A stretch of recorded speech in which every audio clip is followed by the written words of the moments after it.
Cardinal offense struggles to score any runs as they are shut out once again on this homestand. They dropped the series to the Dodgers. Dakota Hudson was good, not great, but not enough to beat the Dodgers. On the horizon, though, an NL Central Division bottom feeder is coming to town. Hopefully, the team will be able to rebound against them. We'll discuss next on Locked On Cardinals. You are Locked On Cardinals, your daily St. Louis Cardinals podcast, part of the Locked On Podcast Network, your team every day.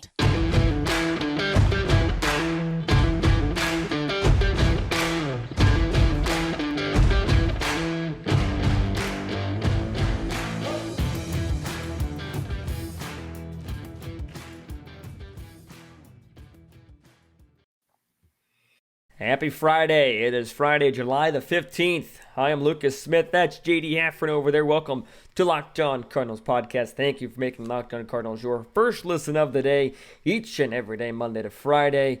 JD, not a victory Friday, but a Friday nonetheless. Weekend is here, or maybe a short work day on Friday, but it's the weekend. We can rejoice in that after an abysmal game last night against the Dodgers.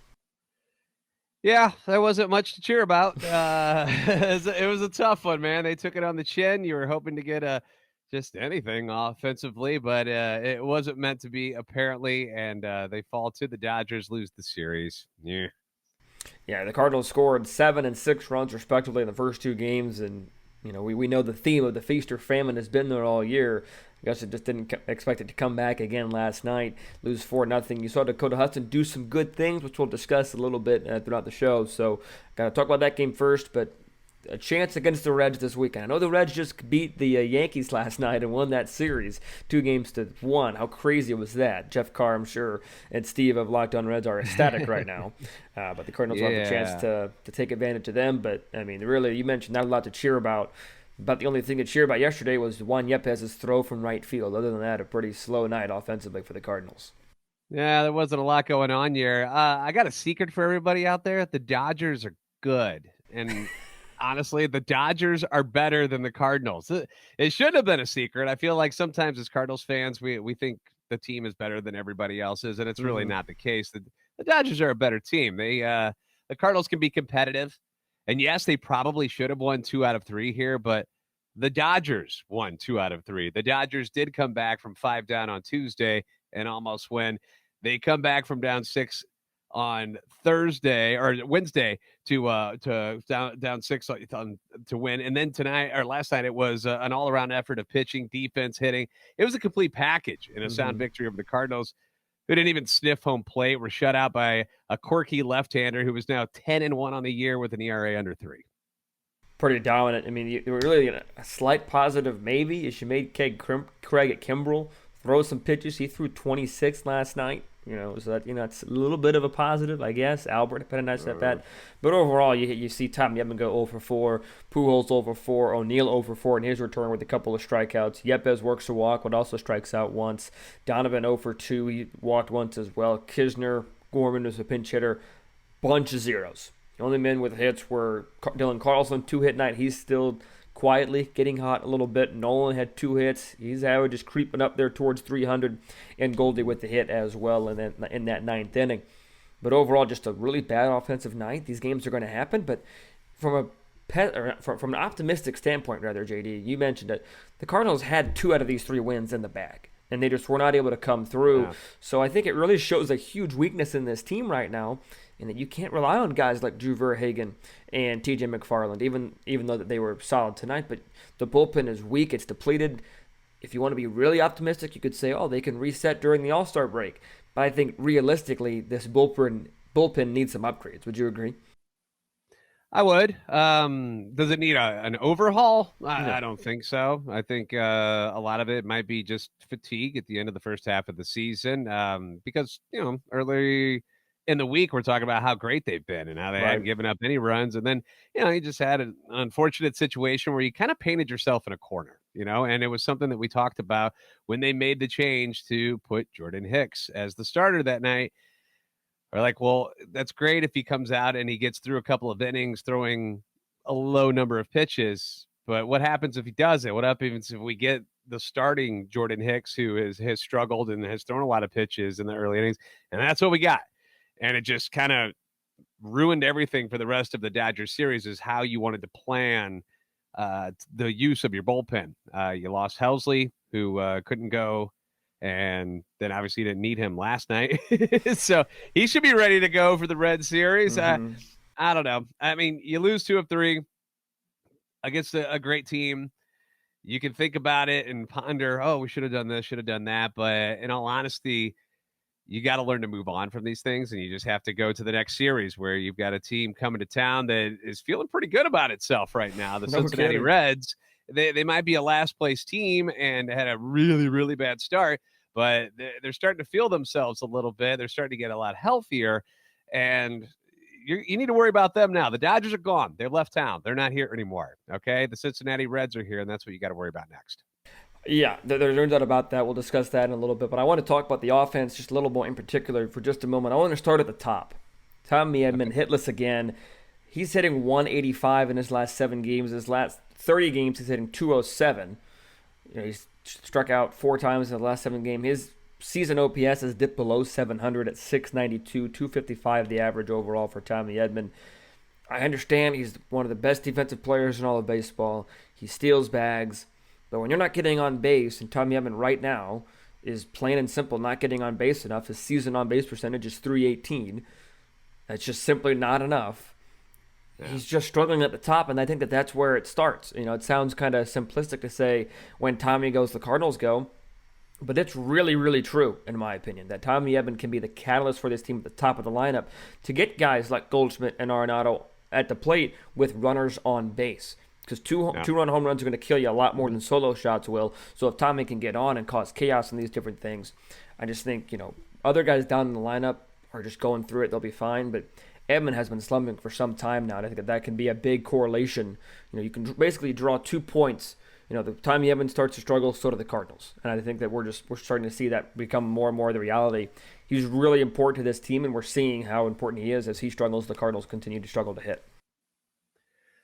The leadoff spot has oddly been a struggle to find a leadoff hitter, like a legit solid leadoff hitter who's consistent. That's been a tough go for years and years and years. I couldn't even tell you the last time they had one. Maybe for Call when they brought Carpenter. him in. You could argue Carpenter. I guess you could say Carpenter, but it's tough because when you have guys on base, it makes the pitcher work a little harder, and you want that chaos around the pitcher when they have to face guys like Goldie and Arenado and your big sluggers. And when there's nobody on there, they can, it's a little bit easier to throw to those guys. Like the thought process of, is this guy stealing a base? Is he going to go in motion? Things of that nature. They don't have to worry about that stuff. They can focus solely on that hitter. And it's been tough, with Edman struggling. And like you said, at the beginning of the year when he was getting on base, things were clicking, and now he's not, and things aren't going as well.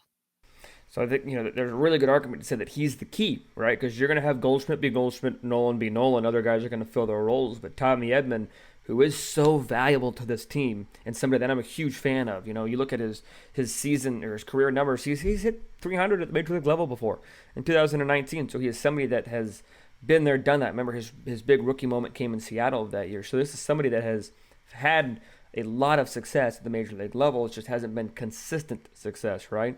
You see him in the middle of things when this team is doing well, and you see him do nothing when the Cardinals don't do well. I mean, it's very simple. I mentioned that he hit 300, 304 back in 2019 was when he eclipsed that mark. So he has the ability. It's just a matter of finding it. Quickly note as well in the offense, Tyler ONeal comes back, struggles again. One game, right? Not trying to freak out.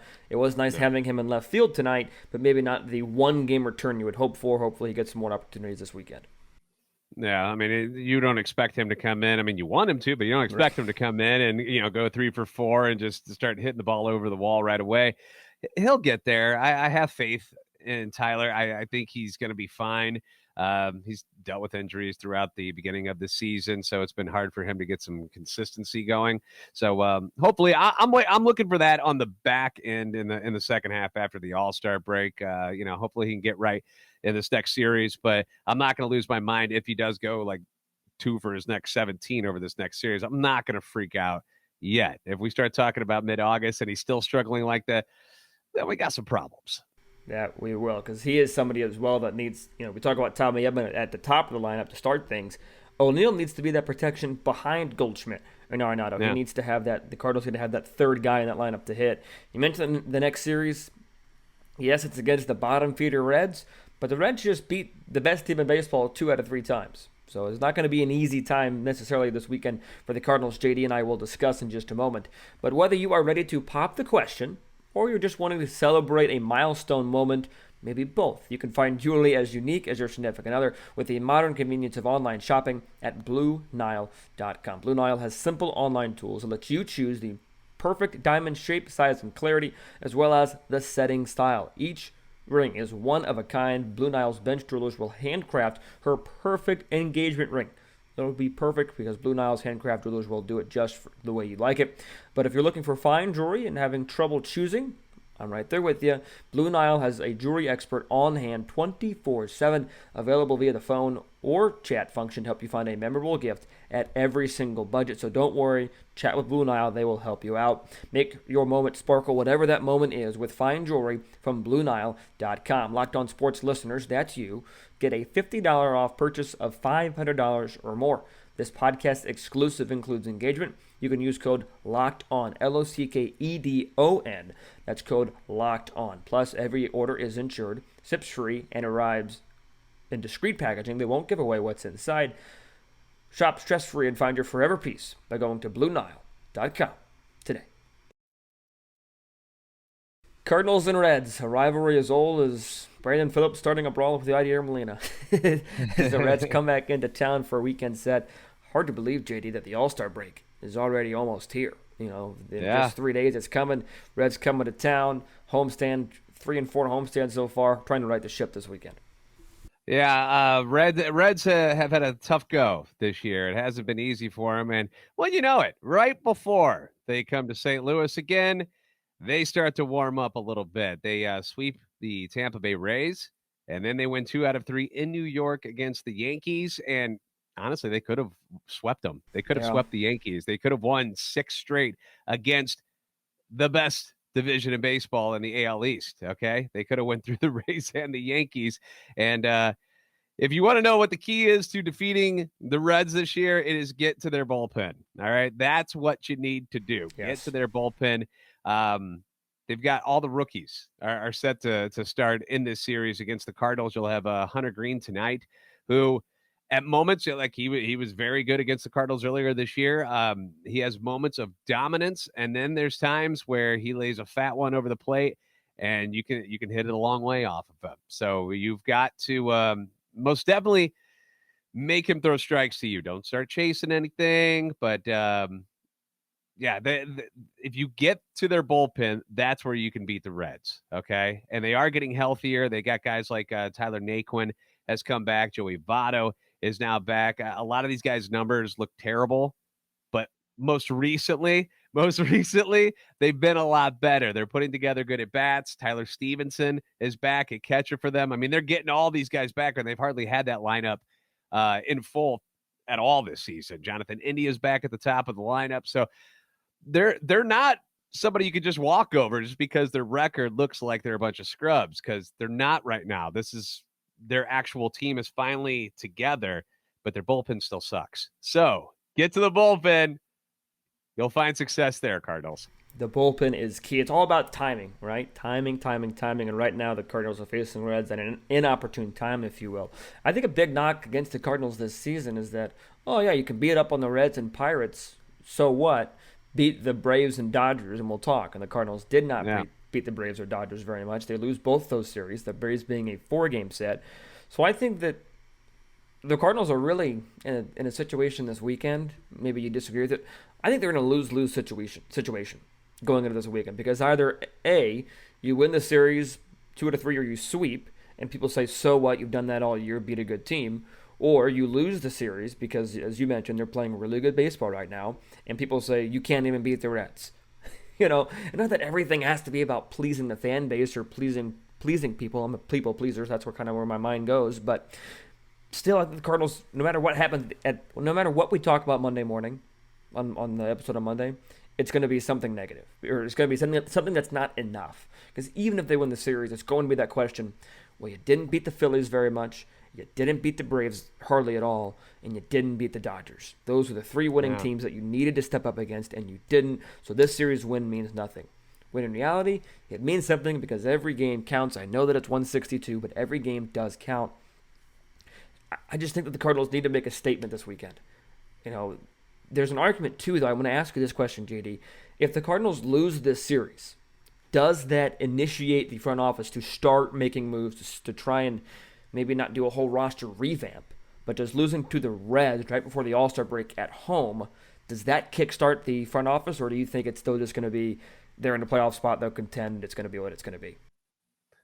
I surely think the wheels will start turning a little bit quicker, because if you lose this series to Cincinnati at home, you have to have that bad taste in your mouth for the whole All-Star break. And you'll have all this time to ponder about, man, where are we right now? Do we sell the farm and try to get somebody huge? Do we find little pieces? And I already kind of know where the front office is going to go with this. At least I think so, where they're going to say things like, yeah, if we get Bader back and ONeal back on track and we get certain guys healthy, it's like trading for these other guys that you would be trying to get. And instead, we don't have to give up prospects to do something.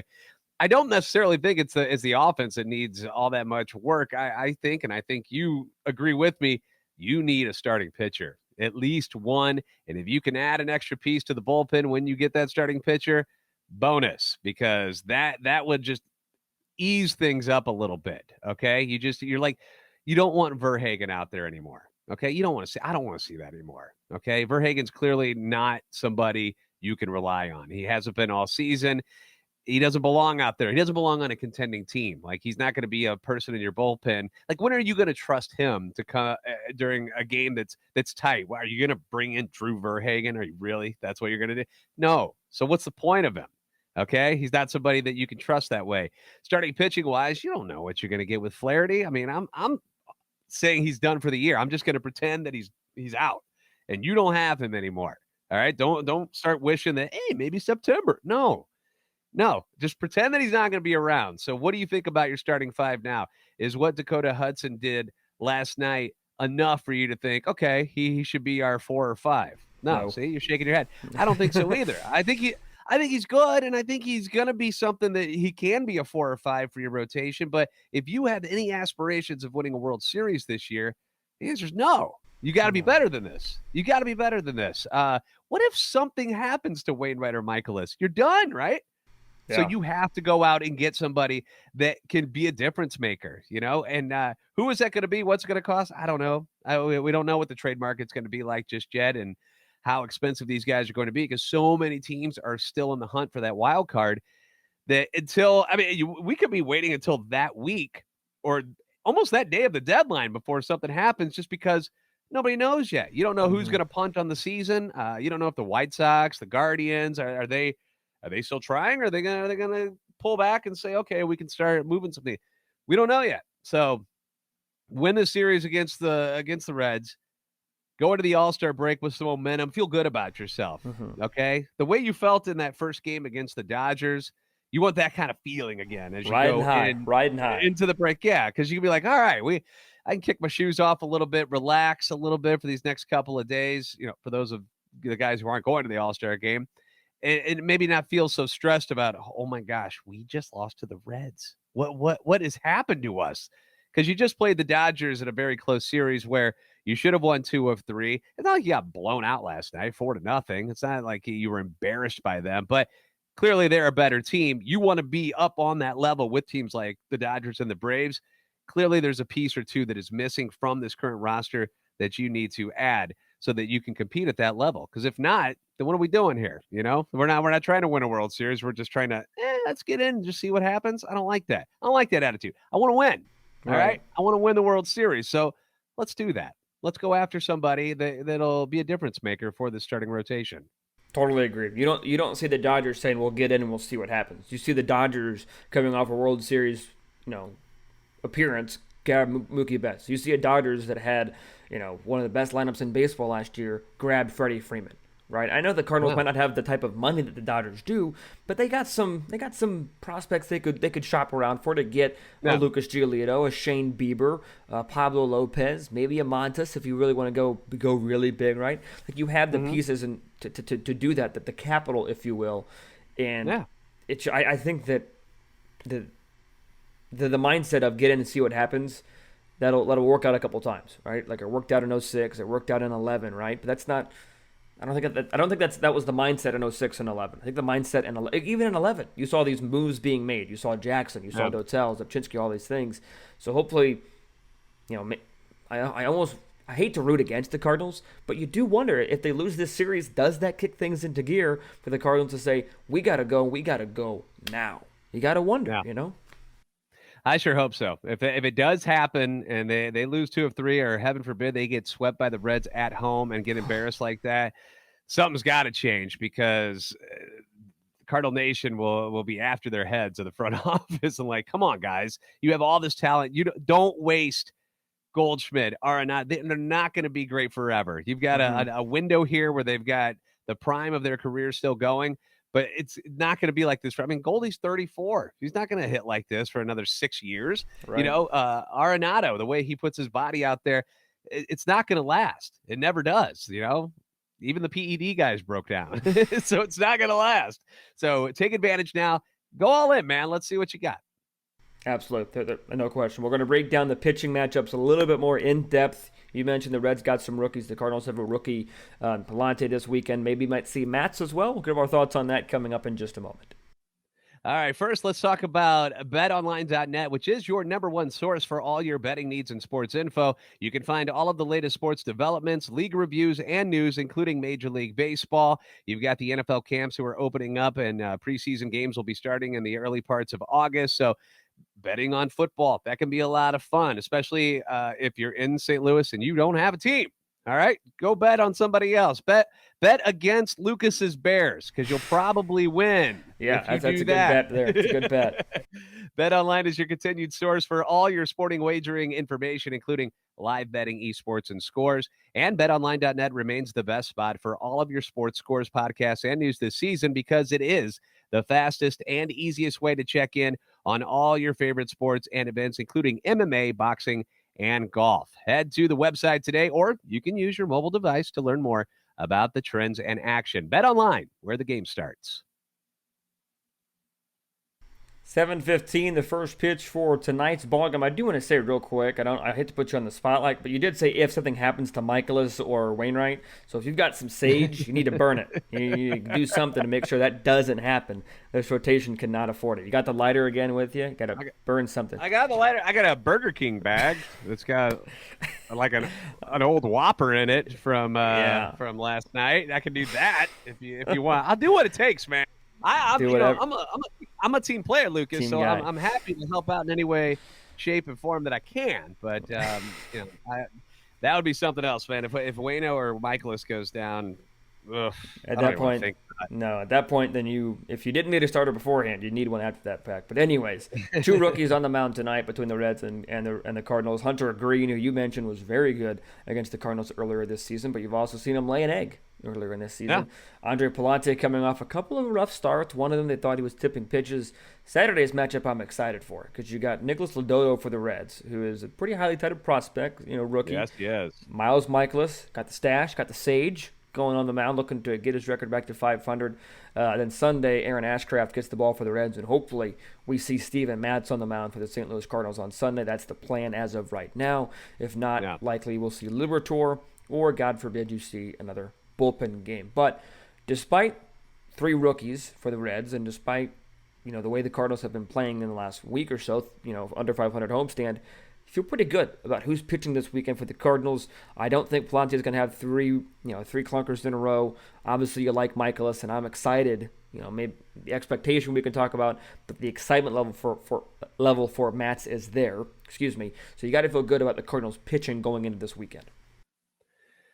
You should. That's the thing. Is like if we were playing the Reds 2 weeks ago, I wouldn't worry about anything whatsoever, because they were so beat up and guys were hurt and morale was down, and you didn't have to worry about them. Like, they just beat themselves. But now they're coming off the 2 wins in New York, and like the way they played. I mean, you get your buddy Tommy Pham back, who for some reason is still batting third for that team. I don't know why, but he comes back. But I mean, you're adding Tyler Stevenson, as I mentioned earlier. Stevenson, Nick Senzel, former number 2 overall pick, starting to figure things out and has actually become a decent hitter for them in the bottom of their order.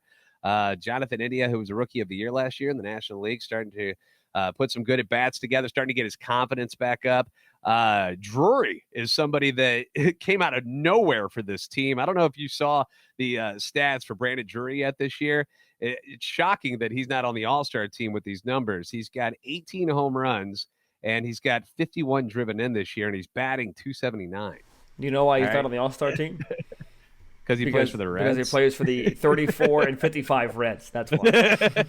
And they have Luis Castillo still, who hasn't been traded yet, and he is their lone All-Star representative so far. But yeah, that's the thing. Is that you don't have to see Luis Castillo, which is great. That's fantastic. Yeah. You don't have to deal with Tyler Mahle, who seems to pitch pretty well against the Cardinals as well. So you're certainly missing their aces in this 3-game series, but you're also getting some rookies who you kind of don't know what you're going to get. Graham Ashcraft, the Cardinals did okay against him in his start at Busch Stadium. Lodolo is very, very good. Big, long left-hander. And we just saw what a lefty did to the Cardinals lineup last night. So he strikes out a lot of guys. The Cardinals tend to strike out a lot recently, more than they did at the earlier points of the year where they were one of the lowest strikeout teams out there. But I just don't take it for granted that just because the Reds have that horrible record that you're going to be able to just kick them around this weekend, because they're coming in. And here's another thing about the Reds. Every time they play the Cardinals, it's like their World Series. Okay. Right. Like when the Cubs aren't very good, kind of like this year. And it's like, if they beat the Cardinals at Wrigley, it's like, oh my gosh, the greatest victory in the history of this franchise. Like they lose their mind. That's how the Reds feel about the Cardinals. Like the Cardinals have always been big brother to this franchise, at least recently. Right. And they despise losing. Like it's been this rivalry since you mentioned earlier in the show where the Brandon Phillips, Molina.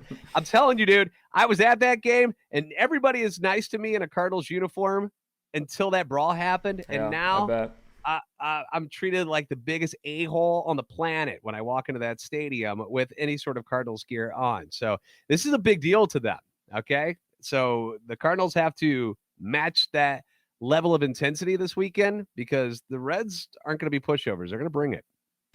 And you mentioned the rookies have a ton of upside, especially with Hunter Green. His stuff is going to play at this major league level. Reds could be scary good in a couple of years. Talked a lot about pitching to end the show. We're going to close it out with the the Home Run Derby field is complete. All 8 guys. They got, I think, 5 NL players, which is a little odd. The brackets are released as well. Schwarber got in there. They had Schwarber go in. He's the league leader in home runs. So they did the bracket. They released the bracket of who's going to face off against who. It's seeded by number of home runs. So of course Albert gets seeded 8. So Albert's got a tough draw.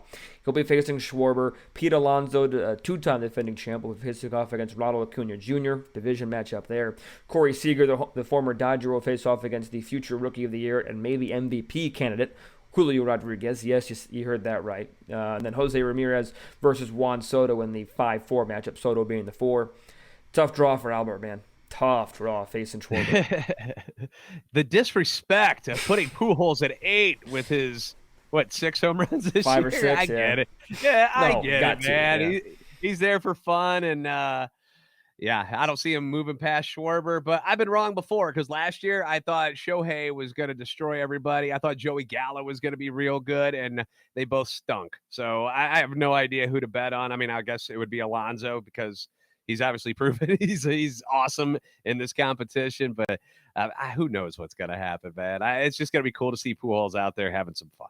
I am pumped, and if you want to hear JD and I talk about it, we will for sure be both previewing it, giving more analysis on Monday, as well as next Tuesday. We'll be talking about what happened. Tuesday we'll also be previewing the All-Star Game. Wednesday we'll be talking about the All-Star Game. So just because the MLB All-Star Game's coming up and the All-Star break, we don't take a break. We're coming at you 5 days a week. JD's going to burn his Burger King bag for good luck. I'm really scared you're Come going to on, burn that boys. microphone. Listen to Locked On MLB Prospects as the MLB draft is coming up. And until we talk to you guys on Monday. Should I put this on somebody's doorstep? They'll think it's a bet. Wait, this is a clean show. Never mind. Can't say that. Yeah, no, just burn the bag and hope for good luck. But until we talk to you Monday, stay safe, stay well. Have a fantastic weekend, guys.